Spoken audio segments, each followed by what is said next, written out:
10 feet away from us, there was this big old brush. It started shaking real, just shaking. And I was like, what the hell is back there? I said, you know what, John? I said, it's time to go. I got this feeling, man, like something ain't right.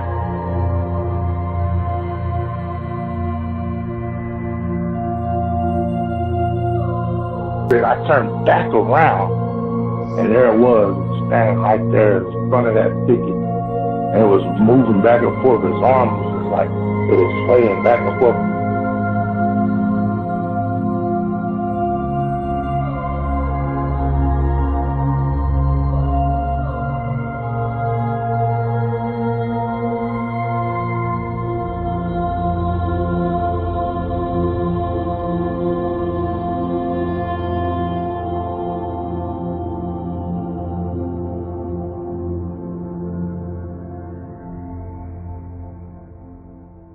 Hello, YouTube land. This is brentonsawin coming to you from Lexington, Kentucky.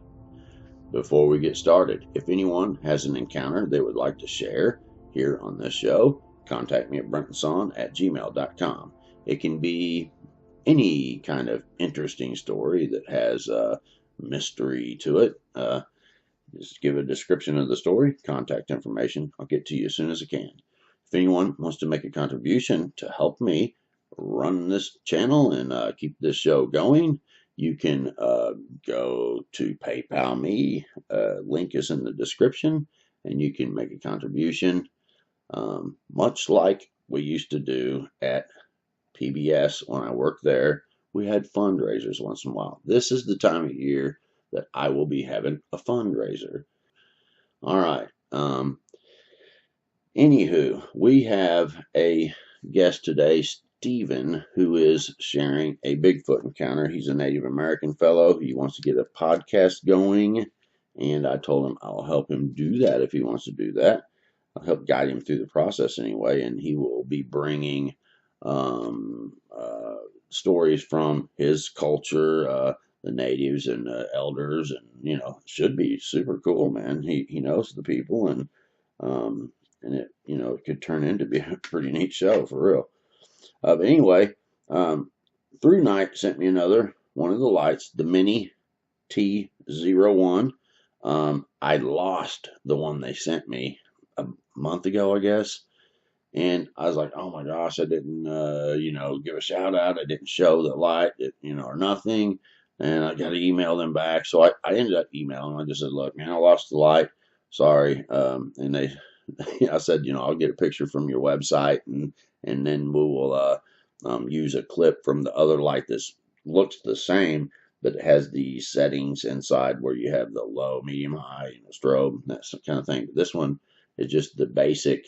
You turn it on, and it's bright. Runs on the AAA battery, and they're just nice, man. I'm telling you, I'm going to be using them.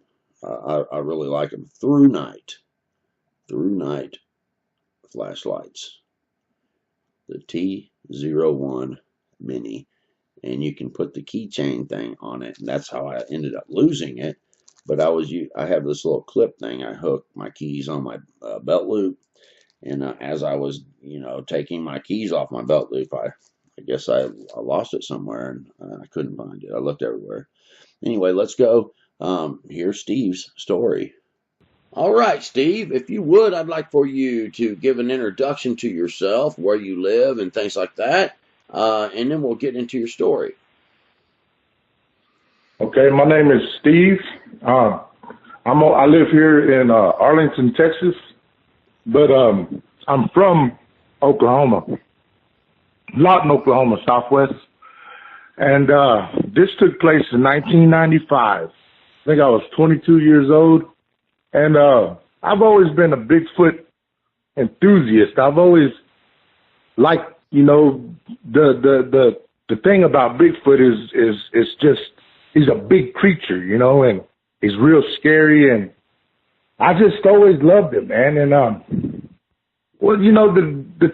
the time that this happened, that was like the last thing on my mind, because at that age I was gangbanging and doing a lot of drugs, and my head was in the clouds. And I was going out with this girl, man. Everybody I hung out with was Native American.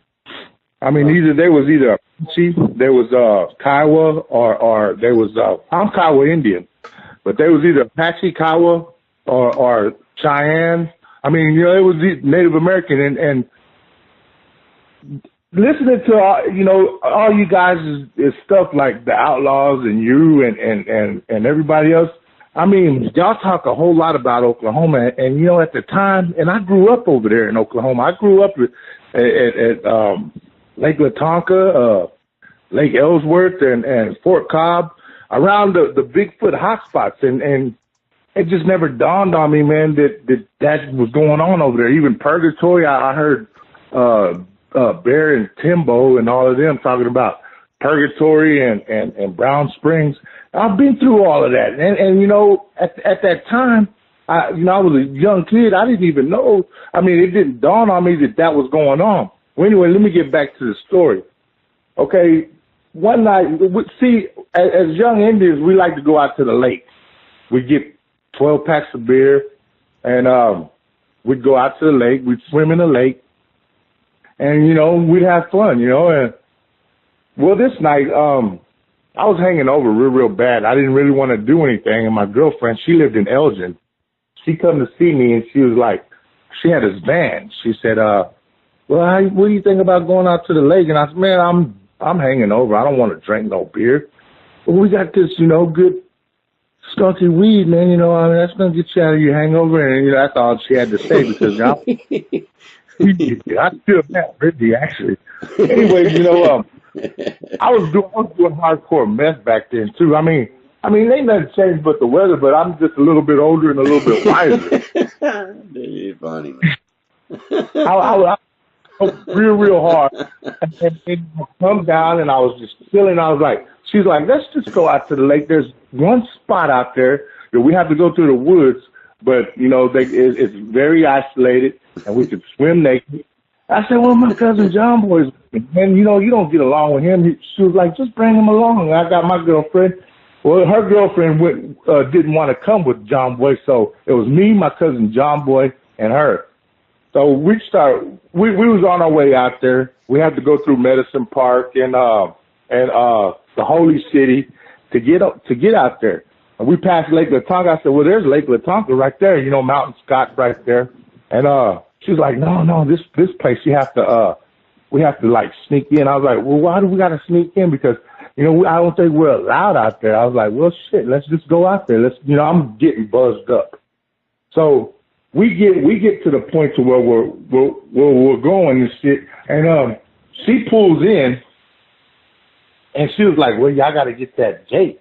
I said, where's the gate at? It was a barbed wire fence it was a gate made out of like barbed wire fence. And when you got up there, you could see the boards nailed to it and everything. And John Boy was like, come on, man. And I'm drunk. At this time, I'm drunk. I'm just like, oh my God. I said, well, okay. And we got it open, and then we got back in the thing. And then I said, come on, man, let's close this so, no laws would come by and come back here and catch us. So we closed it.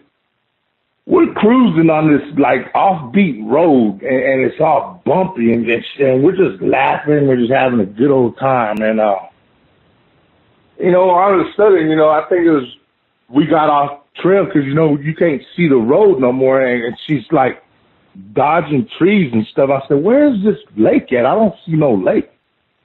And that night, this is the real kicker.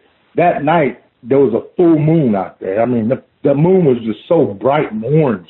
It was scary looking too, but I didn't think nothing of it. And I had to use the bathroom, so I said, you need to pull over. So she pulled over and she gave me a kiss, and she's talking to John Boy. John Boy says, hold on, I gotta go use the bathroom too. So he jumps out of the car, and okay, right where we're at, we're in the thicket of the woods. I mean, it's so thick back there, and there's trees everywhere, but then there's a barbed wire fence, like about 30 feet away from where we're pulled over. And we walk up to the barbed wire fence, and on the other side of the barbed wire fence, you could tell that was somebody's land because it was nice and manicured, and he looked like he was fixing to plant some stuff. You know how the country is. You know, you got one part of the woods over here, and then you got it cut off with barbed wire fence, and the other part is like it's real manicured, and you can see the field is just perfect. And I walk up to that barbed wire fence, and I'm like, and I look back, and I'm seeing where I'm at, and it dawns on me, man. I'm like, man, I'm in the deep woods, man, and the other side of this barbed wire fence, that's reality. That's life. I'm somewhere else. It didn't even dawn on me, man. And I was whizzing, and I was looking up at that moon. I said, John, but look at that moon. And he's sitting there, and he's all staggering. He's like, yeah, man, that moon's big. And he said, man, if a bobcat or something comes, man, we're messed up, man, because, you know, I'm tall. I'm like 6'2", so at the time I was like 6'2", and that fence come right to my chin. And I was like, yeah, man, it's gonna be hell getting over this barbed wire fence. He was like, yeah. So, you know, we're standing there whizzing, and I'm listening to the radio, and she's playing the radio real loud. And I was gonna tell her, turn it down, but I'm like, well, we're in the middle of the woods. Why I gotta tell her to turn it down? And then all of a sudden, man, like about 10 feet away from us, there was this big old brush. It started shaking, real just shaking. And I was like, what the hell is back there? And John Boy, he was looking at me. He was like, I don't know, man. I was like, well, there's something back there. He was making up every excuse in the world, man. He was like, man, that might be a deer or something. And I was like, you know, I mean, the deers don't just walk up on people, man. And no, they don't. I can't help it, but it's funny. You're a Native American and stuff, and it's like you think you're out in the woods and you don't know where you're at. It's like, I'm going, man. I'm like, man, this is crazy. I said, you know what, John? I said, it's time to go. I got this feeling, man, like something ain't right. Something just ain't right. And I got sober real quick. And, you know, I got a cramp. I remember this. I got a cramp under my jaw because, you know, like when you get scared, man, your body stiffens up. And I remember this cramp wouldn't go away under my jaw, man. I was like stretching my jaw, and I was like, man, I don't feel right, John. And John was like, man, I think we need to go too. And I said, yeah, let's go, man. And then all of a sudden he turns around and he zips up the zipper. And I'm zipping up my zipper, but I'm fixed on this brush over here. I turn around and I look at that moon one more time. I said, you ready? And he was like, yeah, man, I guess we're ready. And he's lighting up a cigarette. I turned back around, and there it was. It was standing right there in front of that thicket. And it was moving back and forth. His arm was just like, it was swaying back and forth. But this thing was all white. It was white, but it was a dirty white. It was grayish. I used to tell my mom about this, and she was like, son, that was probably like, God bless her soul, she's gone now. That was probably like the elder or something. Anyway, it was dirty white, and it was just swaying back and forth. And it was looking at us and it was running. And I was just standing there like, oh my God. I said, John. And John, he turns around and he looks and he's like, is that what I think that is? So I was like, man, I don't know what that is, bro. And I couldn't catch my breath. I know I was out of breath, and I was like, shit, dude. And all of a sudden, I just turned around, man. I just started running for that van, man. I was hauling ass. I was running, and John was like, don't leave me behind, man. I said, come on, man. And you could hear it, man. It was boom, boom, boom. And then you could hear it just kind of like jogging towards you. I was like, oh, shit. And then I got to the van, man, and I jumped in the van. I said, you better start that van right now. She said, what's out there, baby? I said, just start the van. And he jumps in the back, and he's like, go, go, go, go. He's screaming, and we're caught up on this, like, log. And she's like, yee. She's like, hey, get out of here. I said, start it. She got over it. And we got out of there, man, and we're all in that. I didn't want to look back because I was freaked out by what I saw, man, and I was like, shit. I said, nobody's ever going to believe me, man. And I was, like, hyperventilating. And we got on the road. She just hit that little barbed wire fence thing that we went through, and she hit it. And we got on the road, and we was hollering at. And she was like, what did y'all see? What did y'all see? She's screaming and crying. And I'm like, man. I looked at John Boy, and I'm like, Oh, dude, man, what the hell? And to this day, man, we used to tell that story to everybody, man. And people who used to look at us like, oh, man, that's just bullshit, man. But I swear to God, that happened to me, man. And this was in Texas or Oklahoma? Oklahoma. It was in Oklahoma. Okay, you're in Oklahoma. Where at in Oklahoma was this again? I'm thinking Fort Cobb. Where? The Fort Cobb is like a reservoir. It's Okay. Yeah, I got you. Yeah, I've heard of encounters in that area.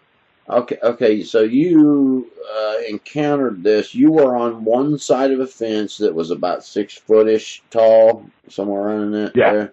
And this creature was on the other side of the fence, correct? No, it was on the same side of the fence that we was on. Oh, but okay. It was probably 30 feet away from us, in front of this real big brush, you know, and that was the thing that was causing all that ruckus. Yeah. So basically, he steps out and he is doing that thing that they do where they kind of rock from side to side and his arms are swinging. Is that right? And one thing that stand out in my mind, his eyes was like orange. It was glowing orange.